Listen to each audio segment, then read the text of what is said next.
नमस्कार बच्चों, मेरे चैनल पे आपका बहुत बहुत स्वागत है। बच्चों, मैं आज आपकी हिंदी पुस्तक रिमझिम से आपके लिए कक्षा चौथी की पार्ट 1 की एक कविता लेकर आई हूँ, जिसे मैं पढ़ूंगी और एक्सप्लेन करूंगी आपको, और साथ ही इस कविता के जो प्रश्न उत्तर हैं उन्हें भी आपको एक्सप्लेन करके दूंगी। तो बच्चों, इस कविता का नाम है मन के भोले भाले बादल। मन के भोले भाले बादल यानी कि बादलों का मन भी बच्चों जैसा ही भोला भाला होता है। तो बच्चों, इस कविता के जो कवि हैं, कवि कल्पनाथ सिंह जी, उन्होंने इस कविता के बारे में आपको क्या कहना चाहा है, सबसे पहले हम इसे समझेंगे। बच्चों, यहाँ पे कवि कल्पनाथ जी भी हमारी तरह, बादलों की तरह भोले भाले हैं, और उन्होंने अपने भोले भाले मन से बादलों का एक स्वरूप चित्रण किया है, जो कि बरसात के मौसम में कैसे दिखते हैं और उन्हें बादलों को देखकर कैसा कैसा मनोभाव उनके मन में आता है। तो यहाँ कविता इस प्रकार से है। जब्बर जब्बर बालों वाले, गुब्बारे से गालों वाले, लगे दौड़ने आसमान में, झूम झूम कर काले बादल। इन पंक्तियों का अर्थ ये है कि जब्बर जब्बर बालों वाले यानी कि कवि को क्या लगता है कि बादलों के जो बाल हैं वो कैसे हैं, बिल्कुल घने घने काले काले आपस में उलझे हुए, या तो यूं समझ लीजिए कि जैसे घुंघरालू हैं। और क्या लगता है उनको, बादल कैसे दिखते हैं कवि को, कि बादलों के गाल एकदम गुब्बारे से फूले हुए हैं। और कभी कभी कवि को क्या लगता है कि बादल क्या हो रहे हैं आसमान में आपस में, जब बादल आपस में चल रहे होते हैं बरसात के दिनों में, तो ऐसा लगता है जैसे कि वो दौड़ लगा रहे हों और झूम रहे हों। कुछ जोकर से तोंद फुलाए, कुछ हाथी से सूंड उठाए, कुछ ऊंटों से कुबड़ वाले, कुछ परियों से पंख लगाए। कवि को कैसा लगता है, कुछ बादलों को देखकर ऐसा लगता है कि कुछ जोकर जैसे लग रहे हैं, तोंद फुलाए, तोंद यानी कि मोटा पेट, और कुछ कैसे लग रहे हैं कवि को बादल देखने में कि उसकी एकदम कुबड़ निकली हुई है, जैसे ऊंट की कुबड़ निकली होती है। और कुछ बादल कैसे लग रहे हैं जिनके आपस में आसपास पंख लगे हुए हैं, जैसे परियों के होते हैं। आपस में टकराते रह रह, शेरों से मतवाले बादल।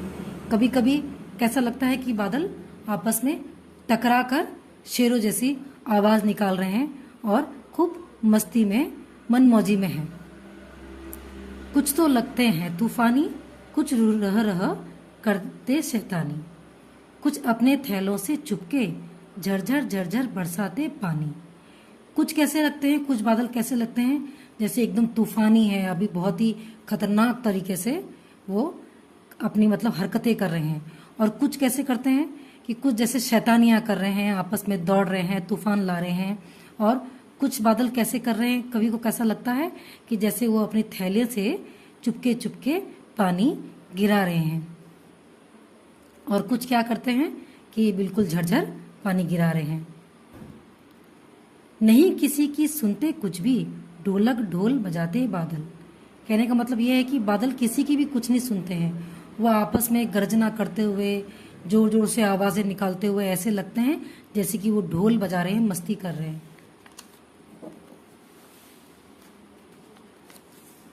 रह रह कर छत पर आ जाते, फिर चुपके ऊपर उड़ जाते, कभी कभी जिद्दी बन करके बाढ़ नदी नालों में लाते।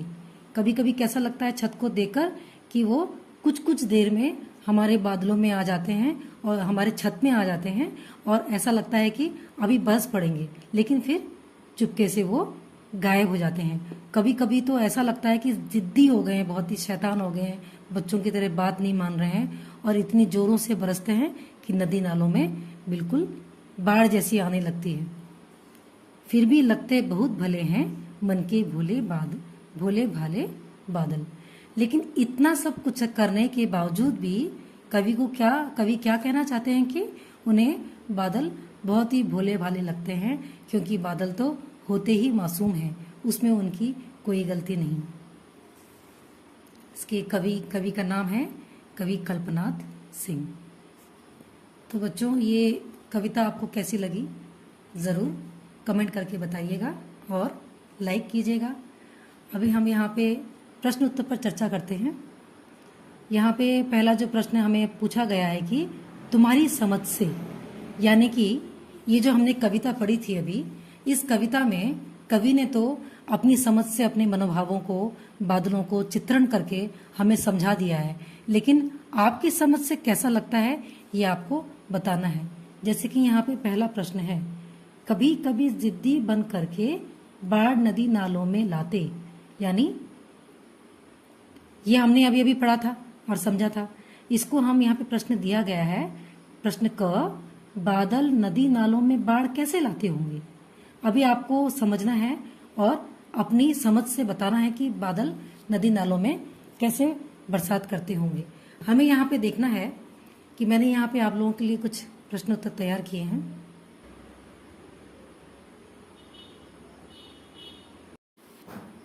तो बच्चों, यहाँ पे मैंने आपके आसानी के लिए प्रश्नों को रेड पेन से लिखा है और उत्तर को ब्लू पेन से लिखा है, और मैंने थोड़ा खुला खुला लिखने की कोशिश की है ताकि आप लोगों को इसे पढ़ने में कोई असुविधा ना हो। तो बच्चों, यहाँ पे जो पहला जो कविता की जो पंक्तियाँ थी उनका जो पहला प्रश्न बनाया गया है, बादल नदी नालों में बाढ़ कैसे लाते होंगे। तो ये जो प्रश्न क है, इसका उत्तर हम इस तरह से लिख सकते हैं अपनी समझ से। बरसात के मौसम में जब बादलों से लगातार बारिश होती रहती है तो उस समय नदी नालों और पहाड़ों में पानी का स्तर बहुत बढ़ जाता है, जिस कारण बाढ़ भी आ जाती होगी। अब यहाँ पे जो दूसरी पंक्तियाँ दी गई हैं, नहीं किसी की सुनते कुछ भी, ढोलक ढोल बजाते बादल। तो इससे प्रश्न बनाया गया प्रश्न ख, बादल ढोल कैसे बजाते होंगे। अभी आपको अपनी समझ से लिखना है कि आसमान में जब बादल आपस में टकराते हैं तो एक गर्जना सी होती रहती है। इस गर्जना को सुनकर ऐसा लगता है मानो बादल ढोल बजा रहे हैं। आप इस उत्तर को ऐसे भी लिख सकते हैं, गर्जना यानी कि एक जोर जोर से जो साउंड होता है।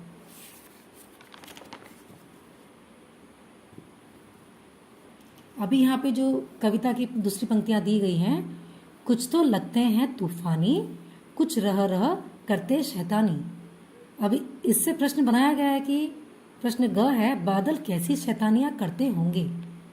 तो अभी आपने कविता तो पढ़ी है, मेरे साथ समझा है, तो आप उत्तर इस प्रकार से लिख सकते हैं, बादल कभी आसमान में दौड़ लगाकर, कभी आंधी चलाकर, कभी तेज गर्जना करके, कभी हवा चलाकर और कभी कभी जिद में आकर मूसलाधार बारिश करके बाढ़ लाने जैसी शैतानियां करते होंगे। मूसलाधार यानी कि कंटिन्यू।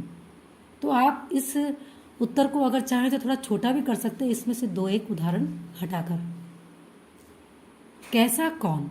अभी यहाँ पे जो दूसरा जो हमें उत्तर दिया गया है, प्रश्न पूछा गया है पुस्तक में, कैसा कौन यानी कि आपके आसपास जो भी चीज़ें हैं उन्हें देखकर आपको उनका स्वरूप कैसा लगता है, किससे आप उसे मैच करते हैं, आपको बताना है। जैसे कि सूरज सी चमकीली थाली, चंदा सा कौन कैसा प्यारा कौन बच्चा, हाथी सा कैसा विशाल कौन टीला, जोकर सा कैसा मजाकिया कौन आदमी, परियों सा कैसा सुंदर कौन रूप या चेहरा, गुब्बारे सा कैसा फूला क्या कौन मुंह, ढोलक सा कैसा गोल कौन पेट। इस प्रकार से आप इसको अपनी सोच से जैसा आपको लगता है आप इसे सही तरीके से बैठाकर लिख लीजिएगा। अब यहाँ पे दूसरे भाग में जो एक प्रश्न दिया गया है, कविता से आगे। कविता से आगे यानी कि इस कविता के आगे हम और क्या क्या अनुभव कर सकते हैं। प्रश्न क, तूफान क्या होता है, बादलों को तूफानी क्यों कहा गया है। तो यहाँ पे हम उत्तर इस प्रकार से लिखते हैं, अक्सर बारिश आने से पहले जो धूल भरी तेज हवाएं चलती हैं उन्हें तूफान कहते हैं। बादलों को तूफानी इसीलिए कहा गया है क्योंकि कभी कभी यह तेज हवा के साथ साथ मूसलाधार बारिश और आंधी भी ले आते हैं। अभी इसी में प्रश्न ख है कविता से आगे में, साल के किन किन महीनों में ज्यादा बादल छाते हैं। ज्यादा बादल छाते हैं यानी कि ज्यादा बारिश होती है किन महीनों में, तो उत्तर इस प्रकार से होगा, साल के जुलाई और अगस्त के महीनों में ज्यादा बादल छाते हैं। अभी कविता से आगे का प्रश्न ग जो है, कविता में काले बादलों की बात की गई है, क्या बादल सचमुच काले होते हैं? तो आप इसका उत्तर इस प्रकार से लिख सकते हैं, बादल सचमुच में काले नहीं होते हैं, वह सफेद भी होते हैं, लेकिन कुछ बादल इतने घने होते हैं कि सूर्य का प्रकाश उनके आर पार नहीं जा पाता है, जिस वजह से वह काले दिखाई देते हैं।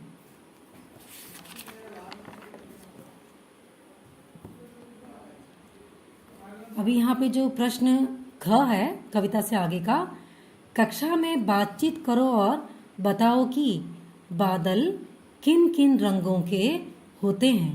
तो ये बच्चों आपको खुद करना है, लेकिन फिर भी मैंने आपको ये समझा दिया है कि आप इसे ऐसे भी लिख सकते हैं, बादल मुख्यतः काले, सफेद, भूरे और लाल रंग के दिखाई पड़ते हैं।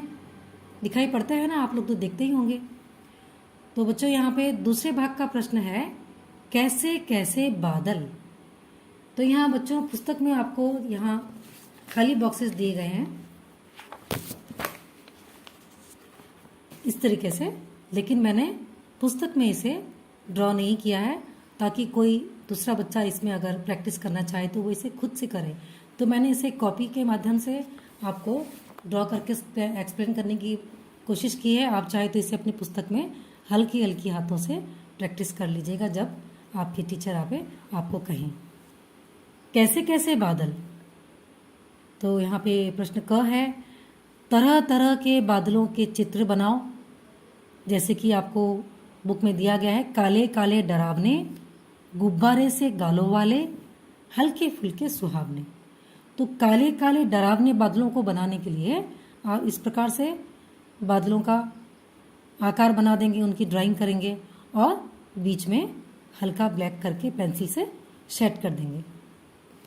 और गुब्बारे से गालों वाले यानी कि थोड़े से जैसे बादलों के गाल फूले हुए से हमें दिखते हैं, उस प्रकार से थोड़े फूले फूले गोल गोल से आप बादल बना के हल्का सा इसमें पानी का हल्का हल्का ड्रॉ कर देंगे कि गुब्बारे से गालों वाले बादल हैं। और यहाँ दिया है कि हल्के फुल्के सुहावने। हल्के फुल्के सुहाने कैसे, कि जो छटे हुए बादल, जब बरसात नहीं हो रही होती है, बादल साफ होता है, बहुत सुंदर लगता है, तो कैसा दिखता है, दूर दूर हल्के फुल्के से सुहाने से दिखते हैं जो बादल। तो उसे आप अपनी बुक में ड्रॉ कर लीजिएगा। यहाँ पे प्रश्न ख है, नीचे लिखे अधूरे शब्दों को पूरा करो। जैसे कि यहाँ पे पुस्तक में दिया गया है, कविता में बादलों को भोला कहा गया है, इसके अलावा बादलों के लिए और कौन कौन से शब्दों का इस्तेमाल किया गया है, नीचे लिखे अधूरे शब्दों को पूरा करो। तो मैंने इस प्रकार से किया है, आपकी कविता से आप ढूंढेंगे कि म से क्या है, बादलों को क्या कहा गया है, मतवाले। जी से बादलों को क्या कहा गया और जिद्दी। शय से कविता में आप देखिएगा शैतान कहा गया है, शैतान लिखिएगा आप। तू से तूफानी। इस प्रकार से आप इन खाली जगहों को भर लीजिएगा। अब अगला प्रश्न जो है, बारिश की आवाजें। कुछ अपने थैलों से चुपके झरझर झरझर बरसाते पानी। पानी के बरसने की आवाज है झर झर झर। पानी बरसने की कुछ और आवाजें लिखो। तो यहाँ पे कुछ ब्लैंक बनाया गया है, आपको इसमें लिखना है, तो मैंने इस तरीके से अपनी कॉपी में आपको तैयार करके दिखाया है। आप लिख सकते हैं। पानी की और कैसी कैसी आवाज़ें आप सुनते हैं? टिप टिप टिप, टप टप टप, छम छम छम, छप छप छप, रिमझिम रिमझिम, झर झर झर। तो ये तो आप सुनते ही हैं, ऐसे कई गाने भी सुने हैं। आपको जैसा अच्छा लगता है बारिश की आवाज़ें, आप उन्हें लिख सकते हैं और तैयार कर सकते हैं। अभी यहाँ पे आपका जो अंतिम जो प्रश्न है इस पुस्तक में, कैसे कैसे पेड़। अब हो सकता है ये आपकी कक्षा में इसे ज़्यादा ना कराया जाए, लेकिन फिर भी मैंने इसे आपके लिए प्रैक्टिस के तौर पे तैयार किया है। कैसे कैसे पेड़। बादलों की तरह पेड़ भी अलग अलग आकार के होते हैं। कोई बरगद सा फैला हुआ और कोई नारियल के पेड़ जैसा ऊंचा और सीधा। अपने आसपास अलग अलग तरह के पेड़ देखो, तुम्हें उनमें कौन कौन से आकार दिखाई देते हैं। आकार यानी कि रूप। सब मिलकर पेड़ों पर एक कविता भी तैयार करो। तो बच्चों, मैंने यहाँ पे आपके प्रैक्टिस के लिए खुद से इस पर कविता भी लिखी है, और मुझे कैसा लगता है अपने आसपास के पेड़ों को देखकर, वो भी मैंने लिखा है। आप इसे देखकर प्रैक्टिस कर सकते हैं। मेरे घर के सामने कई छोटे बड़े पेड़ हैं, जिनमें से कुछ तो ऐसे लगते हैं मानो जैसे भाई बहन हो। कुछ तो ऐसे भी हैं जो मोटी खुले बाल वाली औरत जैसे दिखते हैं। अब आपको भी ऐसा कुछ दिखता है तो आप उसको लिख सकते हैं। ज़रूरी नहीं कि आप ऐसा ही लिखें, आप कुछ और भी लिख सकते हैं। अब देखो बच्चों, मैंने यहाँ से खुद से एक कविता तैयार की है प्रैक्टिस के तौर पे आपको दिखाने के लिए। आप भी खुद से ही एक कविता तैयार करके लिख सकते हैं और अपने एक्सपीरियंस को भी बढ़ा सकते हैं। तो मैंने जो कविता लिखी है खुद से, उसका नाम है, उसका शीर्षक है हमारे रखवाले। आओ मित्रों पेड़ लगाएं, जैसे चाहे फूल उगाएं। मद मत से भंवरे उन पर गुनगुन गुनगुन करते गाएं। पेड़ लगाएं नीम सरीखा, जिससे निर्मल वायु पाएं। पेड़ लगाएं आम सरीखा, जिसके मीठे फल हम खाएं। पेड़ हमारे रखवाले हैं, पेड़ हमारे ईश्वर दाता। मित्रों इनकी रक्षा करना, इनसे ही है धरती माता। और इस प्रकार से आप कवि की जगह अपना नाम लिखकर प्रस्तुत कर सकते हैं। जैसे मैंने यहाँ पे अपना नाम आशा वर्मा लिखा है। तो इस प्रकार से क्या होगा कि आपकी कविता लिखने की शैली में भी सुधार आएगा, आपकी प्रैक्टिस रहेगी। तो बच्चों, मैंने आपको इस मन के भोले भाले बादल की कविता को एक्सप्लेन करके उसके प्रश्न उत्तर को भी अपने तरीके से समझाने का प्रयत्न किया है। अगर आपको यह पाठ समझ में आता है और अच्छा लगता है तो आप इसे अपने मित्रों के साथ लाइक कीजिए, सब्सक्राइब कीजिए और शेयर कीजिए। धन्यवाद।